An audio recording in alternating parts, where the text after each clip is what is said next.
સ્વાગત છે મિત્રો ફરી તમારું આપણે આ ચેનલમાં કે જ્યાં આપણે વાત કરી રહ્યા છીએ માનવ સ્વભાવને સમજવાના 18 નિયમ. એમાંનો આજનો નિયમ છે નિયમ 9. તમારી અંદરના અંધકારને ઓળખો. અત્યાર સુધી આપણે શીખ્યા કે લોકોને કેવી રીતે સમજવા, ભીડથી કેવી રીતે અલગ વિચારવું અને જીવનમાં પોતાનો રસ્તો કેવી રીતે શોધવો. પણ રોબર્ટ ગ્રીન હવે કહે છે કે જો તમે આખી જિંદગી માત્ર બીજા લોકોની ખામીઓ જોતા રહેશો તો તમે સૌથી મોટી ભૂલ કરશો. કારણ કે દરેક માણસ અંદર એક એવો ભાગ રહે છે કે જે દુનિયાથી જ નહીં પણ પોતાનાથી પણ છુપાવે છે. આ જ છે તમારી શેડો, એટલે કે તમારો પડછાયો. પડછાયો એટલે શું? કલ્પના કરો કે એક શાંત તળાવ છે. ઉપરથી પાણી એકદમ સ્વચ્છ લાગે છે, પણ થોડું ઊંડે જાઓ તો કાદવ દેખાવા લાગે છે. આપણી અંદર પણ એવું જ કંઈક છે. આપણે દુનિયાને બતાવીએ છીએ કંઈક, જેમ કે અમે દયાળુ છીએ, સંસ્કારી છીએ, ઈમાનદાર છીએ, પરંતુ આપણી અંદર ગુસ્સો પણ છે, લાલચ પણ છે, અહંકાર પણ છે અને બદલો લેવાની ઈચ્છા પણ છે. આ ભાવનાઓ હોવી તમને ખરાબ માણસ નથી બનાવતી, પણ તેને નકારવી તેને જોખમી બનાવી શકે છે. સૌથી ખતરનાક વ્યક્તિ કોણ છે? આ પુસ્તક પ્રમાણે રોબર્ટ ગ્રીન કહે છે કે સૌથી ખતરનાક માણસ તે નથી જે પોતાનો ગુસ્સો સ્વીકારે છે. સૌથી ખતરનાક માણસ તે છે કે જે માને છે કે હું ક્યારેય ખોટો હોઈ જ શકતો નથી. જ્યારે પોતાની અંદરની નબળાઈઓ સ્વીકારતો નથી ત્યારે તે ધીમે ધીમે પોતાના જ ભ્રમમાં જીવવા લાગે છે, અને આ ભ્રમ ઘણીવાર તેના પતનનું કારણ બને છે. એક સત્ય ઘટના જેવી એક વાર્તા જોઈએ કે એક કંપનીનો CEO પોતાને ખૂબ જ ઈમાનદાર માનતો હતો. તે કહેતો કે હું હંમેશા કંપનીના હિતમાં નિર્ણય લઉં છું, પણ ધીમે ધીમે તે ફક્ત એવા લોકોનો પ્રમોશન આપવા લાગ્યો કે જે તેની દરેક વાતમાં હા કહેતા હતા. જે લોકો સાચી ટીકા કરતા હતા તેમને દૂર કરવામાં આવ્યા. CEOને લાગતું હતું કે તે કંપની બચાવી રહ્યો છે, પરંતુ વાસ્તવમાં તે પોતાના ઈગોને બચાવી રહ્યો હતો. થોડા વર્ષોમાં કંપની તૂટી પડી કારણ કે દુશ્મન બહાર ન હતો. દુશ્મન તેના પોતાના બ્લાઇન્ડ સ્પોટમાં હતો. આપણે પડછાઈથી કેમ ડરીએ છીએ?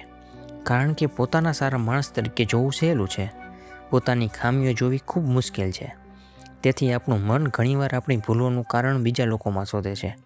જો આપણે ગુસ્સે થઈએ તો કહીએ કે એમણે મને ગુસ્સો અપાવ્યો. જો આપણે ઈર્ષા કરીએ તો કહીએ કે એ બહુ દેખાડો કરે છે. અને જો આપણે નિષ્ફળ જઈએ તો કહીએ છીએ કે નસીબ ખરાબ હતું. પણ અહીં રોબર્ટ ગ્રીન કહે છે કે જ્યાં સુધી તમે જવાબદારી બહાર શોધશો ત્યાં સુધી શક્તિ પણ બહાર જ રહેશે. તમારા પડછાયાને તમારો મિત્ર બનાવો. આપણી અંદરની ઉર્જા ખરાબ નથી, તેનો ઉપયોગ કેવી રીતે કરીએ એ મહત્વનું છે. તમારી અંદર સ્પર્ધા છે, સારું, તેને પોતાને વધુ સારા બનાવવા માટે વાપરો.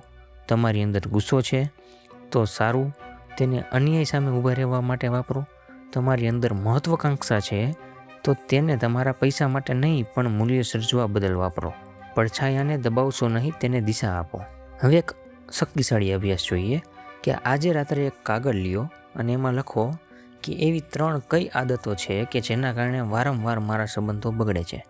પછી લખો, જો મારા મિત્રને મારી ટીકા કરવાની સંપૂર્ણ છૂટ હોય તો તે મારા વિશે શું વિચારશે કે શું કહેશે? શરૂઆતમાં આ જવાબ દુઃખદાયક લાગશે, પણ અહીંથી જ ખારો વિકાસ શરૂ થાય છે. સાચી શક્તિ શું છે? દુનિયાને જીતવી સહેલી હોઈ શકે છે, પણ પોતાની અંદરની ખામીઓને જીતવી સૌથી મુશ્કેલ યુદ્ધ છે. અને જે વ્યક્તિ આ યુદ્ધમાં જીતી જાય છે તેને બહારની દુનિયા સહેલી લાગવા લાગે છે. પરંતુ એક પ્રશ્ન હજી બાકી છે. જો તમે પોતાની અંદરના અંધકારને સમજી લો તો પછી બીજા લોકો તમને કેવી રીતે પ્રભાવિત કરે છે? અને શા માટે કેટલાક લોકો એક રૂમમાં પ્રવેશતા જ બધાનું ધ્યાન ખેંચી લે છે, અને કેટલાક લોકો કંઈ બોલ્યા વગર પણ અસર છોડી જાય છે? આનું રહસ્ય છે માનવની હાજરી, પ્રેઝન્સ.